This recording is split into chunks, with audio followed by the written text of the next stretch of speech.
Assalamualaikum warahmatullahi wabarakatuh. Apa kabar anak ustazah semua? Semoga semuanya dalam keadaan yang sehat ya. Nah, anak-anak ustazah, kali ini kita belajar lagi seni budaya. Kalau pada pertemuan sebelumnya kita sudah membahas tentang prinsip dalam seni lukis. Hari ini kita akan membahas tentang corak dalam seni lukis. Namun, sebelum kita memulai pembelajaran, kita berdoa dulu dan mengucapkan basmalah. Bismillahirrohmanirrohim. Nah, anak-anak ustazah, silahkan simak video pembelajaran ini. Corak seni lukis. Corak seni lukis adalah gaya atau aliran melukis setiap penulis yang menjadi ciri khusus dalam karyanya. Nah, corak seni lukis ini ada bermacam-macam. Hal ini dikarenakan adanya pengalaman, pandangan yang berbeda terhadap suatu objek, dan juga karena teknik yang digunakan seorang pelukis dalam membuat karyanya. Corak seni lukis terbagi menjadi 3. Yang pertama representatif, yang kedua deformatif, dan yang ketiga abstrak. Nah, kita masuk yang pertama, yaitu corak representatif. Corak ini adalah corak yang menggambarkan dan menyerupai bentuk alam. Jadi, corak ini sesuai dengan kenyataan atau dapat kita sebut sebagai lukisan yang sesungguhnya. Contohnya pada gambar di samping.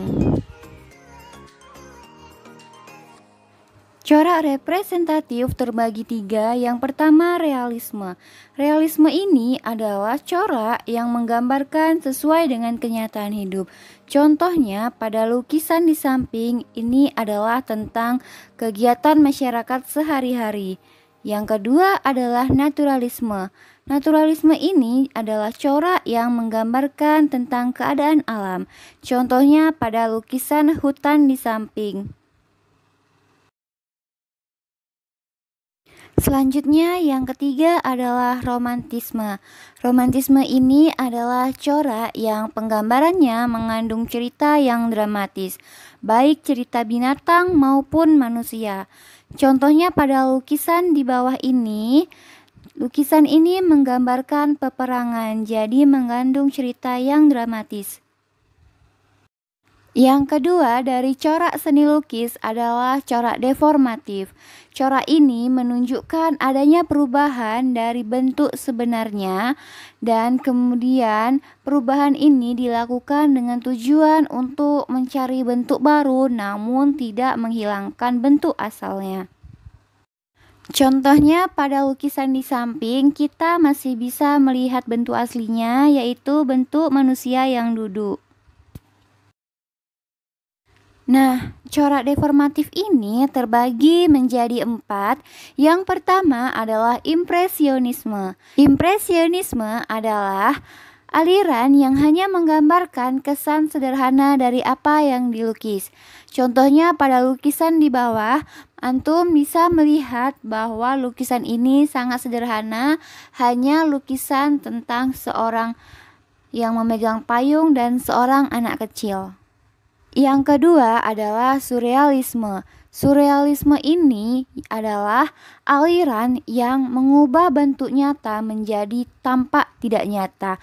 Contohnya adalah pada manusia yang melayang, ataupun pada lukisan di bawah ini. Di sini kita bisa lihat gambar jam seolah-olah meleleh terkena matahari.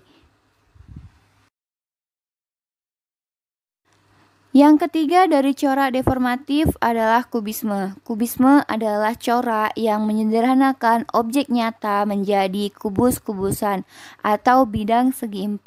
Contohnya pada lukisan di bawah ini, lukisan ini adalah lukisan kucing namun diubah menjadi bentuk geometri atau bidang segi 4. Yang keempat adalah ekspresionisme. Ekspresionisme ini adalah corak yang menggambarkan sesuai dengan keadaan jiwa sang pelukis yang spontan saat melihat lukisannya. Contohnya pada lukisan di bawah ini seolah-olah dari lukisan tersebut ada orang yang terkejut. Nah, itu adalah contoh dari lukisan yang menggambarkan ekspresionisme. Yang ketiga dari corak seni lukis adalah corak abstrak. Corak abstrak ini adalah corak yang sudah jauh meninggalkan bentuk alam atau disebut tidak nyata. Lukisan abstrak bentuknya sulit untuk dikenali. Contohnya pada lukisan di samping. Lukisan ini bisa kita lihat bentuk aslinya jika kita teliti.